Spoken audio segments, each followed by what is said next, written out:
2005 ಅಥವಾ 2010ರಲ್ಲಿ ನಡೆದಿರ್ತಕ್ಕಂಥದ್ದು, ಅದಕ್ಕೆ 17A ಅನ್ವಯ ಮಾಡೋಕ್ಕಾಗಲ್ಲ ಅಂತ ಅಭಿಷೇಕ್ ಮನು ಸಿಂಘ್ವಿ ಹೇಳ್ತಾ ಇದ್ದಾರೆ. ಅದನ್ನು ಹೆಂಗೆ ಅವರು ಇನ್ನೂ ಎಲಾಬ್ರೇಟ್ ಮಾಡ್ತಾರೆ ಅಂತ ಕಾದು ನೋಡಬೇಕಾಗಿದೆ. ಯಾಕಂತ ಹೇಳ್ತಾರೆ ಅಂತ 17APC ಆ್ಯಕ್ಟ್ ಬರಲ್ಲ ಇದಕ್ಕೆ, ಯಾಕಂದರೆ 2005 ಅಥವಾ 2010ರಲ್ಲಿ ಅಂದರೆ ಅವ್ರು ಒಪ್ಕೊಳ್ಳೋಕೆ ರೆಡಿ ಇಲ್ಲ. ಇದು 2005ರಲ್ಲಿ ನಡೀತು ಅಂತ ಅವ್ರು ಒಪ್ಕೊಂಡ್ರೆ ಪ್ರಕರಣನ ಒಪ್ಕೊಂಡಂಗಾಗತ್ತೆ.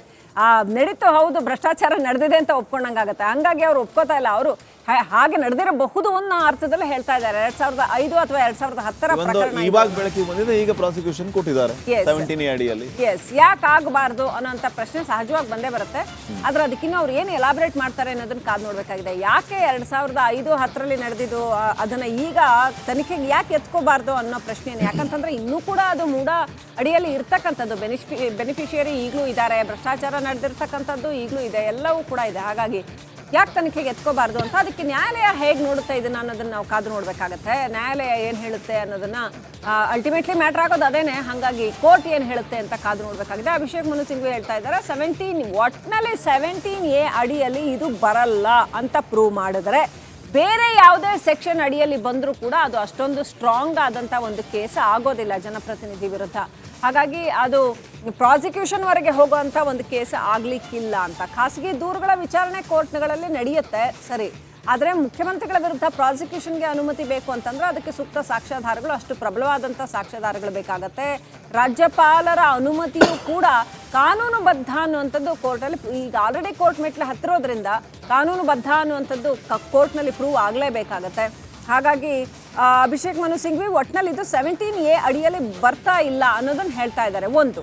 ಎರಡನೇದು ಅತ್ಯಂತ ಪ್ರಬಲವಾದ ವಾದ ಅಭಿಷೇಕ್ ಮನು ಸಿಂಘ್ವಿ ಮಂಡಿಸ್ತಾ ಇರುವಂಥದ್ದು ಏನು ಅಂದರೆ, ಈ ದೂರುದಾರರು ಏನಿದಾರಲ್ಲ 3 ಜನ ದೂರುದಾರರು, ಇವ್ರು ಕೊಟ್ಟಿರ್ತಕ್ಕಂಥ ದೂರು ಕೇವಲ ಕಾಲ್ಪನಿಕವಾದಂಥ ದೂರು. ಹಾಗಾಗಿ ಅದನ್ನು ಆಧರಿಸಿ ರಾಜ್ಯಪಾಲರು ಪ್ರಾಸಿಕ್ಯೂಷನ್ಗೆ ಅನುಮತಿ ಕೊಟ್ಟಿದ್ದಾರೆ. ಅದು ಸರಿ ಇಲ್ಲ, ದೂರುದಾರರ ದೂರನ್ನ ವಜಾಗೊಳಿಸಿ ಅಂತ, ಅಷ್ಟೆಲ್ಲ ಅವ್ರಿಗೆ ದಂಡ ವಿಧಿಸಿ ಅಂತ ಕೂಡ ಕೇಳ್ತಾ ಇದ್ದಾರೆ ಅವರು. ಹಾಗಾಗಿ ದೂರುದಾರರು ಕೊಟ್ಟಿರ್ತಕ್ಕಂಥದ್ದು ಸರಿ ಇಲ್ಲ ಅನ್ನೋಂಥದ್ದನ್ನು ಹೇಳ್ತಾ ಇದ್ದಾರೆ. ಇನ್ನು ಯಾಕೆ 17A ಅಪ್ಲೈ ಆಗಲ್ಲ 2005-2010ರಲ್ಲಿ ನಡೆದಿರ್ತಕ್ಕಂಥದ್ದಾದರೆ ಅಂತ ಈಗ ಬೆಳಕಿಗೆ ಬಂದರೆ ಅದನ್ನು ಕೊಡಬಾರ್ದಾ, ವಿಚಾರಣೆ ಕೊಡಬಾರ್ದಾ ಅನ್ನೋ ಪ್ರಶ್ನೆ ಹಾಗೆ ಉಳಿಯುತ್ತೆ. ರಾಜ್ಯಪಾಲರು ನೀಡಿರುವ ಅನುಮತಿಯಲ್ಲಿ ದೂರು ಕೊಟ್ಟರು ನಾನು ಕ್ಯಾಬಿನೆಟ್ ಸಲಹೆಯನ್ನು ಪಡೆಯಲೇಬೇಕು ಎಂದಿಲ್ಲ ಎನ್ನುವುದನ್ನು ಬಿಟ್ಟರೆ ಬೇರೆ ಏನೂ ಇಲ್ಲ ಅಂತ. ಅಂದರೆ ಫಸ್ಟು ಇವರು ಈ ವಿಚಾರ ರೈಸ್ ಆಗ್ತಿದ್ದಂಗೆ ಕ್ಯಾಬಿನೆಟ್ ಮೀಟಿಂಗ್ ಮಾಡ್ತಾರೆ.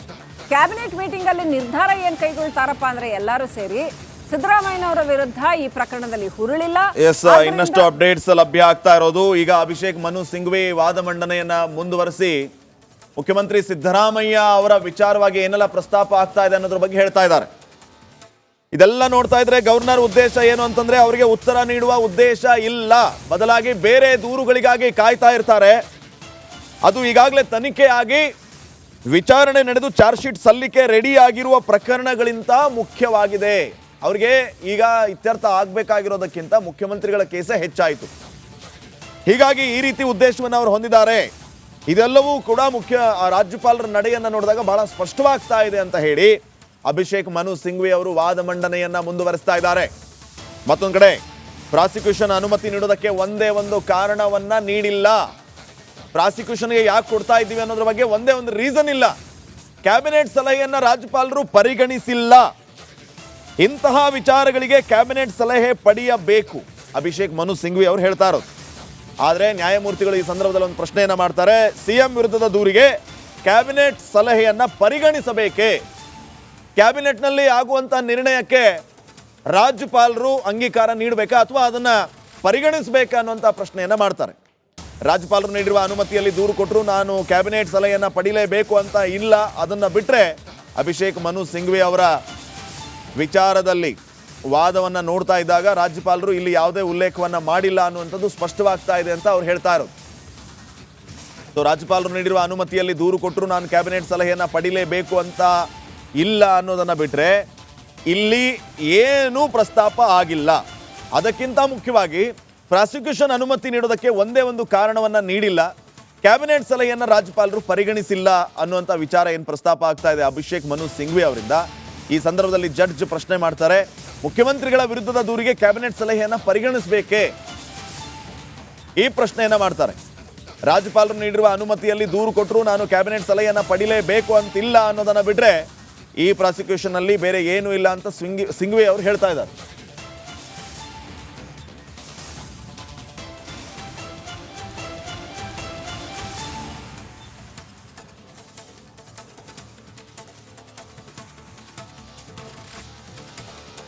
ಸೊ ಇಂಥ ವಿಚಾರಗಳು ಬಹಳ ಪ್ರಮುಖವಾದ ವಿಚಾರ ಆದ್ರಿಂದ ಕ್ಯಾಬಿನೆಟ್ ಸಲಹೆಯನ್ನ ಪಡೀಲೇಬೇಕು ಅನ್ನುವಂಥದ್ದು, ಅಂದ್ರೆ ರಾಜ್ಯಪಾಲರು ಪರಿಗಣಿಸಬೇಕು ಕ್ಯಾಬಿನೆಟ್ ಸಲಹೆಯನ್ನ ಅನ್ನುವಂಥದ್ದನ್ನ ಸ್ಟ್ರೆಸ್ ಮಾಡಿ ಹೇಳ್ತಾ ಇದ್ದಾರೆ ಅಭಿಷೇಕ್ ಮನು ಸಿಂಘ್ವಿ. ರಾಜ್ಯಪಾಲರು ಹೇಳಿದ್ರು ಸಲಹೆಯನ್ನ ಪಡೆಯಬೇಕು ಅಂತ ಇಲ್ಲ, ಸಲಹೆ ಅದು ಅಡ್ವೈಸ್ ಆಗುತ್ತೆ, ಕೊನೆಗೂ ಅದು ಅಧಿಕಾರ ರಾಜ್ಯಪಾಲರ ವಿವೇಚನಾಧಿಕಾರಕ್ಕೆ ಬರುತ್ತೆ.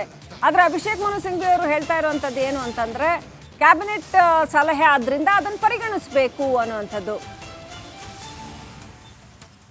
ಕಂಪ್ಲೇಂಟ್ ಕೊಟ್ಟರು ಸಲಹೆಯನ್ನು ಪಡೆಯಲೇಬೇಕು ಎಂದಿಲ್ಲ ಅಂತ ರಾಜ್ಯಪಾಲರು ಕೊಟ್ಟಿರೋ ಪ್ರತಿಯಲ್ಲಿ ಇದೆ. ಆದರೆ ಸಲಹೆಯನ್ನ ಪರಿಗಣಿಸಬೇಕಾಗತ್ತೆ, ಅದು ಕ್ಯಾಬಿನೆಟ್ ಡಿಸಿಷನ್ ಅದು. ಅದನ್ನು ಕೂಡ ಬರೀ ಈ ಖಾಸಗಿ ದೂರನ್ನ ಪರಿಗಣಿಸೋದಾದ್ರೆ ನೀವು ಕ್ಯಾಬಿನೆಟ್ ಕೊಟ್ಟಿರ್ತಕ್ಕಂಥ ಸಲಹೆಯನ್ನು ಕೂಡ ಪರಿಗಣಿಸಬೇಕು ಅನ್ನೋ ಅರ್ಥದಲ್ಲಿ ಅಭಿಷೇಕ್ ಮನು ಸಿಂಘ್ವಿ ವಾದ ಮಾಡ್ತಾ ಇದ್ದಾರೆ. ರಾಜ್ಯಪಾಲರ ಕರ್ತವ್ಯಗಳು ಅಂತ ಏನಿರುತ್ತಲ್ಲ, ಅಂದ್ರೆ ಕಾನೂನು ಏನು ಹೇಳುತ್ತೆ, ರಾಜ್ಯಪಾಲರ ಕರ್ತವ್ಯಗಳಲ್ಲಿ ಸಂವಿಧಾನ ಏನು ಹೇಳುತ್ತೆ ಅನ್ನೋದನ್ನೇ ಮತ್ತೆ ಅವರು ಹೇಳ್ತಾ ಇದ್ದಾರೆ. ಅದನ್ನ ಪುನರ್ ಪರಿಶೀಲಿಸಬಹುದು ಅಂತ ಹೇಳ್ತಾ ಇದ್ದಾರೆ. ಬೇಕು ಅಂತಂದ್ರೆ ರಾಜ್ಯಪಾಲರ ಕರ್ತವ್ಯಗಳು ಏನು ಹೇಳುತ್ತೋ ಅದನ್ನ ಪುನರ್ ಪರಿಶೀಲಿಸಬಹುದು ಅಂತ. ಲಾ ಏನು ಹೇಳುತ್ತೆ, ರಾಜ್ಯಪಾಲರ ಹೆಂಗ್ ನಡ್ಕೊಬೇಕು ಅಂತ ಕಾನೂನು ಏನು ಹೇಳುತ್ತೋ ಅದನ್ನ ಒಂದ್ಸರಿ ನ್ಯಾಯಾಲಯ ನೋಡಬಹುದು ಅಂತ ಅಭಿಷೇಕ್ ಮನು ಸಿಂಘ್ವಿ ಹೇಳ್ತಾ ಇದ್ದಾರೆ. ನ್ಯಾಯಮೂರ್ತಿಗಳು ನೋಡಿ, ಸರ್ಪ್ರೈಸಿಂಗ್ಲಿ ನ್ಯಾಯಮೂರ್ತಿಗಳು ಹೌದಾ ನನಗೆ ಈ ಬಗ್ಗೆ ಅನುಮಾನ ಇದೆ ಅಂತ ಬೇರೆ ಹೇಳ್ತಾರೆ. ಸೊ ಒಂದು ರೀತಿಯಲ್ಲಿ ಮಜವಾಗಿದೆ ಇವರಿಬ್ಬರ ಈ ಒಂದು ವಾದ ವಿವಾದ. ಬಹಳ ಸೀನಿಯರ್ ಲಾಯರ್ ಅಭಿಷೇಕ್ ಮನು ಸಿಂಘ್ವಿ, ಹಾಗೇನೆ ನ್ಯಾಯಮೂರ್ತಿಗಳು ಕೂಡ ಅಷ್ಟೇ ಒಂದು ರೀತಿಯಲ್ಲಿ ಮಜವಾಗಿ ಹೋಗ್ತಾ ಇದೆ. ಇದು ನಾಗಪ್ರಸನ್ನ ಅವರ ಏಕಸದಸ್ಯದ ಪೀಠ. ಅವರು ಕೇಳ್ತಾ ಇದ್ದಾರೆ ರಾಜ್ಯಪಾಲರ ಕರ್ತವ್ಯಗಳನ್ನ ಪುನರ್ ಪರಿಶೀಲಿಸಬಹುದು ಅಂತ ಸಿಂಘ್ವಿ ಹೇಳ್ತಾರೆ. ನ್ಯಾಯಮೂರ್ತಿಗಳು ಹೇಳ್ತಾರೆ ಹೌದಾ ನನ್ಗೆ ಬಗ್ಗೆ ಅನುಮಾನ ಇದೆ ಅಂತ. ಹೌದಾ ಹಂಗೆಲ್ಲ ಇದೆಯಾ ಅನ್ನೋ ಅರ್ಥದಲ್ಲಿ ಕೇಳ್ತಾರೆ.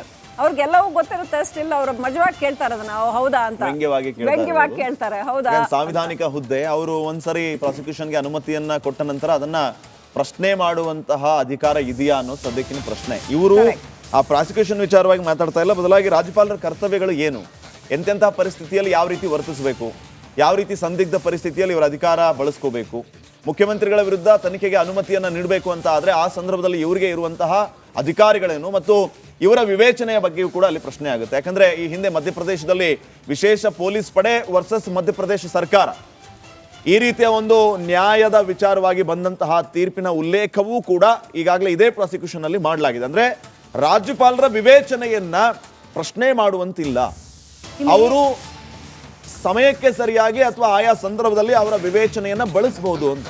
ಕರೆಕ್ಟ್. ಇಲ್ಲಿ ನೀವು ಹೇಳಿದಾಗೆ ಇವರು ಜಡ್ಜ್ ಹೌದಾ ಅಂತ ಕೇಳಿರೋದು ಯಾತಕ್ಕೆ ಅಂತಂದ್ರೆ ಅಭಿಷೇಕ್ ಮನು ಸಿಂಘ್ವಿ ಹೇಳ್ತಾರೆ ಯಾವ ವಿಚಾರದಲ್ಲಪ್ಪ ಅಂತಂದ್ರೆ ಕ್ಯಾಬಿನೆಟ್ ಅನುಮತಿಯನ್ನು ಪಡಿಬೇಕು, ರಾಜ್ಯಪಾಲರು ಕ್ಯಾಬಿನೆಟ್ ಸಲಹೆಯನ್ನು ಪರಿಗಣಿಸಬೇಕು ಅಂತ ಸ್ಟ್ರೆಸ್ ಮಾಡ್ತಾರೆ ಅಭಿಷೇಕ್ ಮನು ಸಿಂಘ್ವಿ ಅವರು. ಆ ವಿಚಾರಕ್ಕೆ ನೀವು ಬೇಕಾದ್ರೆ ರಾಜ್ಯಪಾಲರ ಕರ್ತವ್ಯಗಳೇನಿದೆಯಲ್ಲ ಅದನ್ನ ಪರಿಶೀಲನೆ ಮಾಡಬಹುದು ಅಂತಾರೆ. ಪರಿಗಣಿಸಲೇಬೇಕಾ ಅನ್ನೋ ವಿಚಾರದಲ್ಲಿ ಹೌದಾ ಅಂತ ನ್ಯಾಯಮೂರ್ತಿಗಳು ಹೌದಾ ಹಂಗಿದ್ಯಾ ಅನ್ನೋ ಅರ್ಥದಲ್ಲಿ ಕೇಳ್ತಾರೆ ಅವರು. ಐ ಡೌಟ್ ಅನ್ನೋಂಥದ್ದನ್ನು ಕೂಡ ಹೇಳ್ತಾರೆ. ಅಂದ್ರೆ ಹಾಗಿರ್ಲಿಕ್ಕಿಲ್ಲ ಅನ್ನೋಂಥ ಒಂದು ಅರ್ಥ ಬರುತ್ತೆ. ಸೊ ರಾಜ್ಯಪಾಲರು ಕ್ಯಾಬಿನೆಟ್ ಸಲಹೆಯನ್ನು ಪರಿಗಣಿಸಲೇಬೇಕಾಗಿತ್ತು ಅನ್ನೋ ಅರ್ಥದಲ್ಲಿ ಅಭಿಷೇಕ್ ಮನು ಸಿಂಘ್ವಿ ವಾದ ಮಂಡನೆ ಮಾಡ್ತಾರೆ. ಜಡ್ಜ್ ಹೇಳ್ತಾರೆ ಹೌದಾ ಹಾಗಿರೋದು ಅನುಮಾನ ಅನ್ನೋ ಅರ್ಥದಲ್ಲಿ ಜಡ್ಜ್ ಹೇಳ್ತಾರೆ. ಸೊ ಈಗ ಇದು ಕೂಡ ಬಹಳ ಪ್ರಮುಖವಾದಂಥ ಪ್ರಶ್ನೆ ಆಗುತ್ತೆ, ಕ್ಯಾಬಿನೆಟ್ ಸಲಹೆಯನ್ನು. ಯಾಕಂದ್ರೆ ರಾಜ್ಯಪಾಲರು ಸರ್ಕಾರದ ಮುಖ್ಯಸ್ಥರು, ರಾಜ್ಯಪಾಲರೇನು ಬೇರೆಯವರಲ್ಲ, ಕ್ಯಾಬಿನೆಟ್ ಕೂಡ ಸರ್ಕಾರದ್ದೇ ಭಾಗ. ಹಾಗಾಗಿ ಅದರ ಸಲಹೆಯನ್ನು ಪರಿಗಣಿಸಬೇಕಾ ಬೇಡವಾ ಅನ್ನೋ ವಿಚಾರದಲ್ಲಿ ರಾಜ್ಯಪಾಲರ ವಿವೇಚನಾಧಿಕಾರ ಬಳಸಬಹುದಾ ಬೇಡವಾ? ವೀಕ್ಷಕರೇ, ಎಲ್ಲ ಕೇಸ್ಗಳಲ್ಲೂ ಈ ಎಲ್ಲ ರಾಜ್ಯಪಾಲರ ವಿರುದ್ಧದ ಅನೇಕ ಪ್ರಕರಣಗಳು ಏನಿದಾವಲ್ಲ 99% ಬರೋದು ಇದೊಂದೇ ಪ್ರಶ್ನೆ, ಏನು ಅಂದ್ರೆ ರಾಜ್ಯಪಾಲರು ತಮಗಿರುವ ವಿವೇಚನಾಧಿಕಾರವನ್ನು ಬಳಸಬಹುದಾ ಬೇಡವಾ ಅನ್ನುವಂಥದ್ದು. ಕ್ಯಾಬಿನೆಟ್ ಅನ್ನ ಕೇಳಬೇಕಾ ಬೇಡವಾ ಅಂತ. ನ್ಯಾಚುರಲಿ ರಾಜ್ಯಪಾಲರು ಬೇರೆ ಪಕ್ಷದವ್ರು ಇರ್ತಾರೆ. ಕೇಂದ್ರದಲ್ಲಿ ಒಂದು ಸರ್ಕಾರ, ರಾಜ್ಯದಲ್ಲಿ ಒಂದು ಸರ್ಕಾರ ಬಂದಾಗ ಸಹಜವಾಗಿ ಕೇಂದ್ರದಲ್ಲಿ ಯಾವ ಸರ್ಕಾರ ಇರುತ್ತೋ ಅದು ರಾಜ್ಯಪಾಲರುಗಳನ್ನ ನೇಮಕ ಮಾಡುತ್ತೆ. ಹಾಗಿರುವಾಗ ಈ ಥರದ ಸಂವಿಧಾನಾತ್ಮಕ ಲಡಾಯಿ, ಲೀಗಲ್ ಲಡಾಯಿ ಅಂತ ನಾವೇನು ಹೇಳ್ತೀವಲ್ಲ, ಅದು ಸಾಕಷ್ಟು ಬಾರಿ ರಾಜಭವನ ಮತ್ತು ಪ್ರಸಕ್ತ ಸರ್ಕಾರಗಳೇನಿದ್ದಾವೆ ಅದ್ರ ಮಧ್ಯೆ ಬರುತ್ತೆ.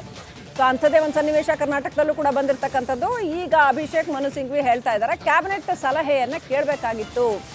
ಸೊ ಚಾರ್ಜ್ ಶೀಟ್ ಬಗ್ಗೆ ಮಾತಾಡ್ತಾ ಇದ್ದಾರೆ. ಬೇರೆ ಪ್ರಕರಣಗಳಲ್ಲಿ ಚಾರ್ಜ್ ಶೀಟ್ ರೆಡಿ ಆದರೂ ಕೂಡ ಇದರಲ್ಲಿ ಆಗಿಲ್ಲ. ಅದಕ್ಕಿಂತ ಮುಖ್ಯವಾಗಿ ಈ ಕೇಸ್ ಹೆಚ್ಚಾಯಿತು ಅಂತ, ಅಂದ್ರೆ ತುಂಬಾನೇ ಆಗೋಯ್ತು ಅನ್ನೋ ಅರ್ಥದಲ್ಲಿ ಹೇಳ್ತಾ ಇದ್ದಾರೆ ಅಂತ ಅನ್ಸುತ್ತೆ ಅಭಿಷೇಕ್ ಮನು ಸಿಂಘ್ವಿ. ಇಲ್ಲಿ ಮುಖ್ಯವಾಗಿ ಎರಡು ಹುದ್ದೆಗಳೇನಿದೆ, ಎರಡು ಸಾಂವಿಧಾನಿಕ ಹುದ್ದೆ, ಒಂದ್ ಕಡೆ ರಾಜ್ಯಪಾಲರ ಹುದ್ದೆ, ಮತ್ತೊಂದ್ ಕಡೆ ಮುಖ್ಯಮಂತ್ರಿಗಳ ಹುದ್ದೆ.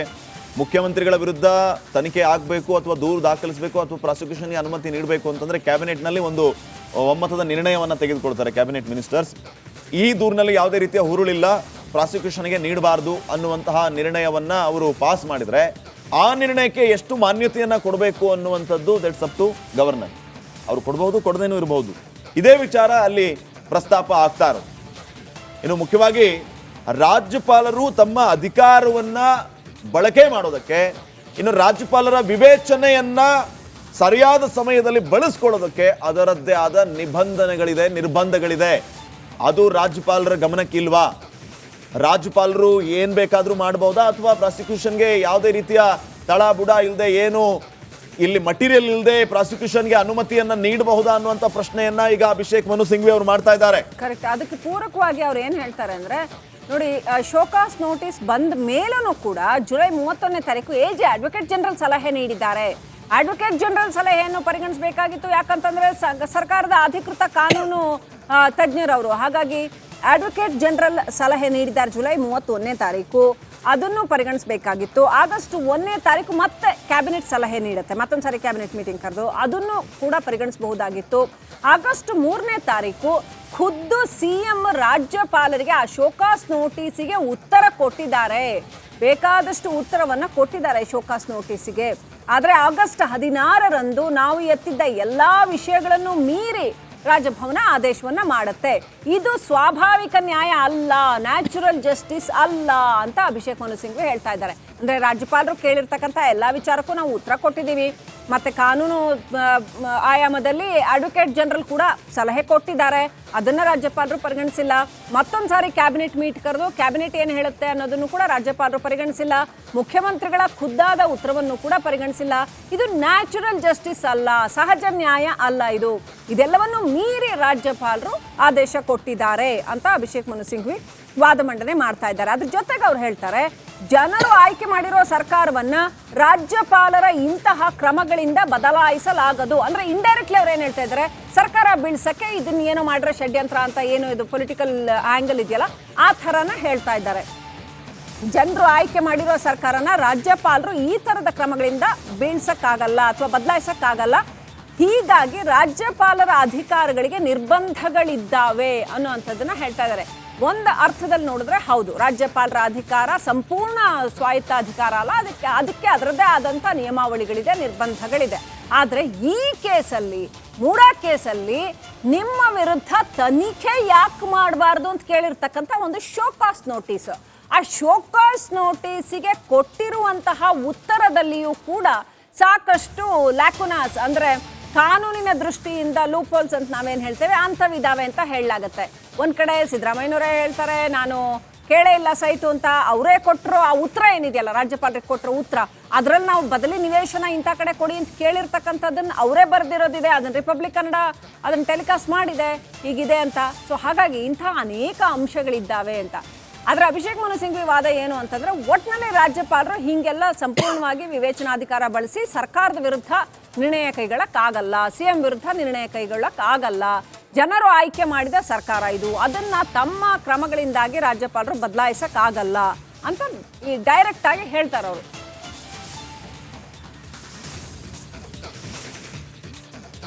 ಅಂದ್ರೆ ಅಭಿಷೇಕ್ ಮನು ಸಿಂಘ್ವಿ ಅವರು ಅರ್ಥೈಸಿಕೊಂಡಿದ್ದು ಈ ಬೆಳವಣಿಗೆಯನ್ನ, ರಾಜ್ಯಪಾಲರು ಈ ಸರ್ಕಾರಕ್ಕೆ ಕಂಟಕ ತರೋದಕ್ಕೆ, ಕಾಂಗ್ರೆಸ್ ಸರ್ಕಾರವನ್ನು ಬೀಳಿಸೋದಕ್ಕೆ ಅಂತ ಬೇರೆಯವರ ಒತ್ತಡದಿಂದ ಈ ರೀತಿ ಮಾಡ್ತಾ ಇದ್ದಾರೆ ಅನ್ನೋ ಕನ್ಕ್ಲೂಷನ್ಗೆ ಅಭಿಷೇಕ್ ಮನು ಸಿಂಘ್ವಿ ಅವರು ಬಂದ್ಬಿಟ್ಟಿದ್ದಾರೆ. ಹೀಗಾಗಿ ಈ ವಿಚಾರಗಳನ್ನ ಅವರು ಕೋರ್ಟಲ್ಲಿ ಪ್ರಸ್ತಾಪ ಮಾಡ್ತಾ ಇದ್ದಾರೆ. ಜನರ ಅಭಿಪ್ರಾಯ, ಜನರ ಸಪೋರ್ಟ್ ಇಂದ ಈ ಸರ್ಕಾರ ಅಧಿಕಾರಕ್ಕೆ ಬಂದಿರೋದು. ನೀವು ಈ ರೀತಿಯ ಉಪಕ್ರಮಗಳನ್ನ ಬಳಸಿ ಸರ್ಕಾರವನ್ನ ಬದಲಾಯಿಸೋದಕ್ಕೆ ಆಗೋದಿಲ್ಲ, ಸರ್ಕಾರವನ್ನ ರಾಜ್ಯಪಾಲರು ಬದಲಾಯಿಸೋದಕ್ಕೆ ಆಗೋದಿಲ್ಲ, ಜನರ ನಿರ್ಧಾರವನ್ನ ಇಂತಹ ಕ್ರಮಗಳಿಂದ ನೀವು ಬದಲಾಯಿಸೋದಕ್ಕೆ ಆಗೋದಿಲ್ಲ ಅಂತ ಮುಖ್ಯಮಂತ್ರಿಗಳ ಪರ ವಕೀಲರು ವಾದ ಮಂಡನೆ ಮಾಡ್ತಾರೆ. ಅಭಿಷೇಕ್ ಮನು ಸಿಂಘ್ವಿ ಅವರು ಹೇಳ್ತಾ ಇದ್ದಾರೆ.